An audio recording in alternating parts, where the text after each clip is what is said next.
I'm Robert Child. We've got some great guests coming up in December.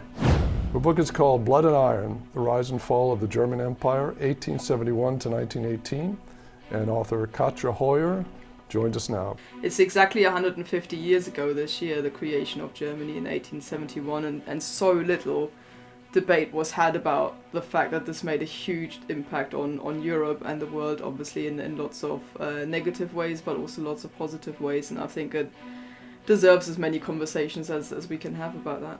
His book is called Men Will Come, A History of the 314th Troop Carrier Group, 1942 to 1945, and retired Air Force Colonel and author Mark Vlahos joins us now. There's so much written about, the 8th Air Force and the bomber crews, but the troop carrier men, who wore this patch, right. The airborne troop carrier patch, and the glider pilots, who dropped their paratroopers and flew aeromedically back in combat resupply missions.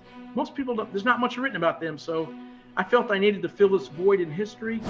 His book is called Island Infernos, The U.S. Army's Pacific War Odyssey, 1944, and author John Mcmanus joins us now. One of the things that had really occurred to me over the years is that one of the last kind of unexplored aspects of World War II from an American standpoint was the Army's experience in the Pacific. I noticed that there was this kind of mythology or sort of misconception, maybe is a better word, all these years later, that when it came to the ground fighting in the Pacific, that the Marines had really done the ground fighting, the Navy did everything else, and the Army focused on Europe, and that couldn't have been more untrue. I hope you can join me for these guests and more every Wednesday morning.